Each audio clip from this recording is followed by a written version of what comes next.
18% దేశంలో కానీ వివిధ రాష్ట్రాల్లోనే ఉంటుంది. ఎందుకంటే ఏదైతే టెక్నాలజీని తీసుకొచ్చామో ఇంకా అది ప్రతి చివరి రైతు వరకు కూడా అందరూ దాన్ని ఉపయోగించుకోవడం వల్ల మనకి వ్యవసాయ రంగం నుంచి మనకి స్థూల ఉత్పత్తి అనేది పెరగట్లేదు. ఇంకా చెప్పాలంటే వ్యవసాయం అనుబంధ రంగాలైనటువంటి మనకి పాడి పరిశ్రమ నుంచే మనకి ఎక్కువ వస్తుంది. ఇప్పుడు తిరుపతి జిల్లా చూసుకుంటే అగ్రికల్చర్ నుంచి కేవలం జిల్లా స్థూలోత్పత్తిలో 2-3% ఉంటుంది. కానీ యానిమల్ హస్బెండరీ పాడి పరిశ్రమ నుంచి సుమారుగా 10%. అదేవిధంగా మనకి ఫిషరీస్ నుంచి ఒక 7-8% జిల్లా స్థూలోత్పత్తిలో అవి ఎక్కువ మంది రైతులు మన జిల్లాలో వరి వేస్తారు. అదేవిధంగా చాలా మంది గవర్నమెంట్, అదేవిధంగా హార్టికల్చర్లో మ్యాంగో మళ్ళీ మధ్య కొంచెం వివిధ రకాలు ట్రై చేస్తున్నప్పటికీ వాటి ప్రొడక్షన్ అనేది రెండు పెరిగినప్పుడే ఆదాయం అనేది రైతుకి పెరుగుతుంది. దాని మీదనే రైతులందరూ కూడా దృష్టి పెట్టాలి. గౌరవ ముఖ్యమంత్రి గారు అనేక సందర్భాల్లో చెప్తున్నారు క్రాప్ డైవర్సిఫికేషన్. అంటే తరచూ పండించేదే మనం పండించడం వల్ల భూసారం కూడా తగ్గిపోయి దాంట్లో ప్రొడక్టివిటీ అనేది తగ్గిపోతుంది.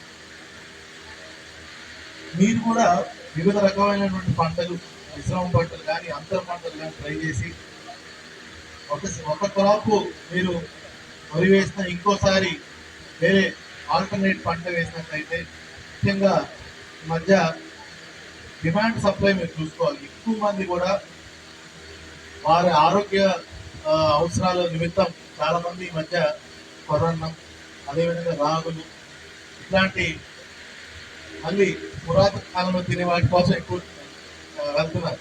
సో ఆ డిమాండ్ ఎక్కువ, వాటి రేట్ పెరుగుతుంది, వాటికి ఆదాయం ఎక్కువ. అదేవిధంగా ఇప్పుడు మనం హార్టికల్చర్ చూసినట్లయితే మ్యాంగో ఏమైందంటే బయట మార్కెట్ ప్రభావం వల్ల, ఇంటర్నేషనల్ మార్కెట్ ప్రభావం వల్ల మనకు రావాల్సినటువంటి ప్రైస్ ఏదైతే 3-4 సంవత్సరాలకు ఒకసారి గంట వస్తుంది, ఎక్కువ ప్రొడక్షన్ వస్తుంది. మంచి వాతావరణ కండిషన్స్ వల్ల, మిగతా కారణాల వల్ల వస్తుంది.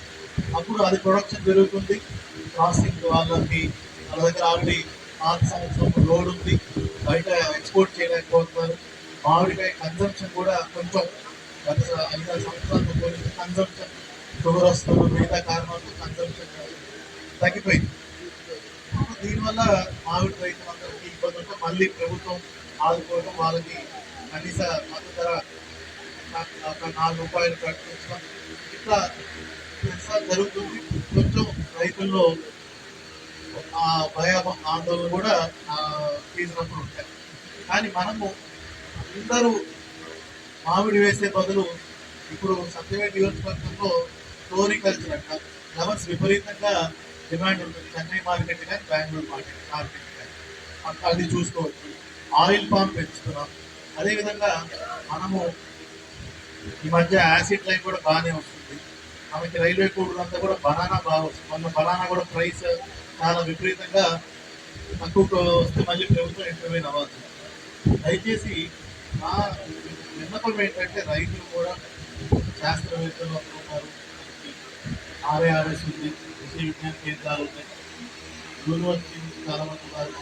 వీరందరూ కూడా అవుట్ రీచ్ ప్రోగ్రామ్స్ చేస్తున్నారు, మనకి ఆత్మ సెషన్స్ చేస్తూ ఉంటారు. మనకి ఎట్లాగో ప్రతి పంచాయతీకి, ప్రతి ఒక్క సచివాలయానికి మనకి ఒక వెల్ క్వాలిఫైడ్ అగ్రికల్చర్ అసిస్టెంట్ ఉన్నారు, హార్టికల్చర్ అసిస్టెంట్. అది బ్రహ్మాండమైన పిల్లలు చదువుకున్న వాళ్ళు, వెల్ క్వాలిఫైడ్. వాళ్ళందరినీ కనుక మనము ఎక్కువగా అగ్రికల్చర్ వర్క్ రాష్ట్రంలో మా జేడీ గారు కూడా సార్ వాళ్ళు వేరే పనులు మా అగ్రికల్చర్ డిపార్ట్మెంట్ ఎగ్జామ్స్ ఇస్తాం, వాళ్ళు వేరే పనులు వాళ్ళందరికీ కూడా మీ ద్వారా వాళ్ళు డైరెక్ట్గా స్పెషల్ జరగాలనేది కూడా జేడీ రిక్వెస్ట్. డైరెక్ట్గా యూనివర్సిటీ రీసెర్చ్ చేసే మన సైంటిస్ట్ కానీ మన ప్రొఫెసర్ కానీ వాళ్ళతో నేరుగా మన సచివాలయం అగ్రికల్చర్ కానీ హార్టికల్చర్ నేరుగా ట్రైనింగ్ వాళ్ళు ఫీల్డ్లో పాల్పడుతున్నప్పుడు కూడా అది చేరవేసే విధంగా వెళ్ళాలి. అదేవిధంగా టెక్నాలజీని అందరూ అందిపుచ్చుకోవాలి. రైతులు ఇప్పుడు ఇదంతా తెలిసిందే, అమెరికాలో ఒకే రైతు ఇంట్లో ఒకడే ఉంటాడు, ఒకడే 3,000 ఎకరాలు ఒకే మెషిన్తో వాడు చేస్తూ ఉంటాడు. రేపు పెట్టుకోడు, ఎవరి మీద ఆధారపడ్డు, ఎండ్ టు ఎండ్ వాడే ఆ, ముందు దుక్కి నుంచి ఆఖరికి హార్వెస్టింగ్ దాకా మొత్తం ఒకటే చేసుకుంటాడు. రెండో వాడి మీద కూడా ఆధారపడ్డాడు. ఎందుకంటే అంత పెద్ద ఎత్తున మనం చేయలేదు, ఎందుకంటే అంత పెద్ద ఎక్స్టెంట్ మనకు లేవు. మనం కానీ టెక్నాలజీని చేసుకొని మనకి ఏదైతే ఎఫ్పిఓలు ఉన్నాయి, సంఘాలు ఉన్నాయి, మీరందరూ రైతులు కనుక 10-15 మంది కలిసినట్టు అయితే మనకి మీకు ఆదాయం ఎక్కువ వస్తుంది, మీకు ఏదైతే పెట్టుబడి ఉంటుందో అది తగ్గుతుంది. ఇవన్నీ చేసినట్లయితే మనకి ఓవరాల్గా వ్యవసాయ వాటి అనుబంధ రంగాల నుంచి మీకు ఎక్కువ ఆదాయం వచ్చే విధంగా ఉంటుంది. అదేవిధంగా ఇంకోవైపు ప్రభుత్వం మీకు అందిస్తున్నటువంటి అన్నదాత సుఖీభావ గురించి కూడా మీ అందరికీ తెలిసింది. ప్రతి ఒక్కరు కూడా ప్రభుత్వం 20,000 చొప్పున కేంద్ర రాష్ట్ర ప్రభుత్వాలు మీ అందరికి సంవత్సరానికి నేరుగా మీ ఖాతాలో వచ్చే విధంగా కూడా సహాయం చేస్తున్నాయి. అదేవిధంగా మనము మైక్రో ఇరిగేషన్ లో భాగంగా ట్రిపుల్ స్ప్రింక్లర్ పరికరాలు మీకు అందిస్తున్నాము. అదేవిధంగా మనకి అగ్రికల్చర్ లో ఇంకా ఎన్నో రకమైనటువంటి పరికరాలు, లోన్స్, ఇంకా అన్ని రకాలుగా ప్రభుత్వం రైతులకి వెన్నుదన్నుగా ఉంటుంది. మీరు మీ వైపుగా కొంచెం అందరితో మాట్లాడుకొని, అంటే చాలా మంది ఇంకా రైతులు ఎట్లా ఉంటారంటే ఈ పక్కింటి రోడ్ ఏదేస్తే ఇంకొక తోటి రైతులు ఏదేస్తే అదే వేస్తూ ఉంటారు. కొన్నిసార్లు ఆలోచన చేయదు. ఇక్కడ పర్సనల్ చెప్పాలి, నేను మాకు కూడా మా ఊర్లో వ్యవసాయం చేసేటప్పుడు అప్పుడు టమాటా ఎక్కువ వేసేవాళ్ళం. తర్వాత మా నాన్నగారు కూడా మిగతా వాళ్ళు ఏం చెప్తే అది కొద్దిగా నమ్మేసి ఎవరిని కన్సల్ట్ అవ్వకుండా, కనీసం వ్యవసాయ అధికారులు కన్సల్ట్ అవ్వకుండా ఏమవ్వకుండా ఆ ఊర్లో ఏమేస్తే అదే, దానికి ఏం వేయాలి, యూరియా ఎంత వాడాలి, ఇట్లా ఇంకా గుర్తుంది. వరుసగా 3 సంవత్సరాలు వాతావరణం కూడా అనుకూలించకపోవడంతో వర్షాలు సరిగ్గా లేకపోవడంతో సుమారుగా 10-12 ఎకరాలు అంతా కూడా రోడ్డు మీదే పోయాల్సిన పరిస్థితి. టమోటా ఉంటుంది, టమోటా రోడ్డు మీద కోసం పసుపు వరుసగా 2-3 సార్లు అలా చేసేసరికి చాలా తీవ్రమైన ఆర్థిక ఇబ్బందులు వచ్చాయి. నాకే కాదు, అవును అందరికి. అప్పుడు ఇంకా మామూలుగా అడిగారు, ఏమన్నా కనీసం అగ్రికల్చర్ వ్యవసాయం సంబంధించి ఎవరైనా ఉంటారు కదా మండల అధికారి, వాళ్ళని అడిగి నువ్వు ఏదో ఒకటి ఇవ్వాలి కదా, తెలియని వయసు. కానీ ఏంటంటే చాలా మంది ఊళ్ళో ఏదో ఇస్తే అంతే. కనీసం అప్పుడు 30 ఏళ్ళ క్రితం ఇంత పెద్ద ఎత్తున మనకి అవుట్ రీచ్ ప్రోగ్రాంలు కానీ ఫోన్లు కూడా అప్పుడు అంత ఉండేవి కాదు. కనీసం రైతులు ఇతరులతో మాట్లాడుకునే పరిస్థితి కూడా అంతగా లేదు. కానీ ఇప్పుడు పరిస్థితి పూర్తిగా భిన్నం. మనకి ప్రభుత్వమే అందరు అధికారులు తీసుకెళ్ళి నేరుగా రైతుల దగ్గరికి వెళ్తుంది. ఎప్పటికప్పుడు మనం మీటింగ్ పెట్టుకుంటున్నాం, చెప్తున్నాం. కానీ మీరందరూ కూడా వాటిని, రైతులందరూ కూడా వాటిని మీరు మన ఏదైతే సైంటిస్ట్ చెప్పేది, అధికారులు చెప్పేది కూడా ఒకసారి ఆలోచించి వాళ్ళు చెప్పేదాంట్లో ఎంతో కొంత ఖచ్చితంగా నిజం ఉంటుంది. మీ మంచి కోసం చెప్తారు కాబట్టి ట్రై చేసి చూడండి.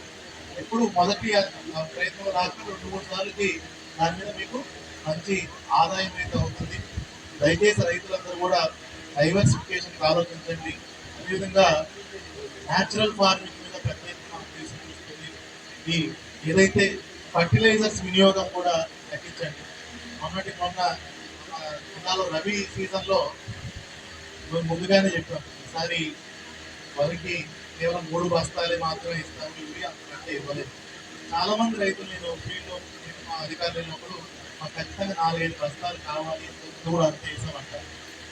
4-5 బస్తాలు వేయడం వల్ల పంట టైం పరిగెచ్చేమో కానీ బాగా రావచ్చేమో కానీ దానివల్ల మీకు పెట్టుబడి ఎక్కువ అవుతుంది. రెండోది మీకు రాను భూసారం కూడా తగ్గుతుంది. దాని తర్వాత వచ్చే సంవత్సరాల్లో కూడా మీకు దిగుబడి తగ్గుతుంది. ఎంత కూడా మనకు తెలియకపోవచ్చు. ఈ సంవత్సరం ఏదో చేద్దాంలే ముందు దీన్ని, కానీ ఈసారి ఏదో 4 బస్తాలు వేద్దాం, 5 బస్తాలు వేద్దాం అన్న ఆలోచనలో రైతులు ఉంటారు. కానీ దూరదృష్టితో కొంచెం ఆలోచిస్తే కూడా మంచిదని విన్నపం. అందుకని దయచేసి న్యాచురల్ ఫార్మింగ్ పద్ధతి ఎవరికైతే పశువులు ఉన్నాయో వాళ్ళందరూ కూడా ఖచ్చితంగా మీరు 100% న్యాచురల్ ఫార్మింగ్ వెళ్ళాలి. సో మనకి టెక్నాలజీని వాడుకోవాలి, కొత్త రకాలు అలవర్చుకోవాలి, డైవర్సిఫికేషన్ వెళ్ళాలి. ఇవన్నీ కూడా ఈరోజు నాకంటే చాలా పెద్దవాళ్ళందరూ స్టేజ్ మీద ఉన్నారు. వాళ్ళు ఇంకా టెక్నికల్గా మీ అందరికీ కూడా ఎక్స్ప్లెయిన్ చేస్తారని అనుకుంటున్నాను. చివరిగా ఇంత మంచి ఏర్పాటు చేసినటువంటి అగ్రికల్చర్ యూనివర్సిటీ సిబ్బంది అందరికీ కూడా, కాల్స్ ఏర్పాటు చేసిన వాళ్ళందరికీ కూడా, ప్రైవేట్ కంపెనీస్ కానీ ఇతరులందరికీ కూడా, అదేవిధంగా పిల్లలందరికీ కూడా, స్టూడెంట్స్కి అందరికీ కూడా నమస్కారం తెలుపుకుంటూ సెలవు తీసుకుంటాం. జై హింద్.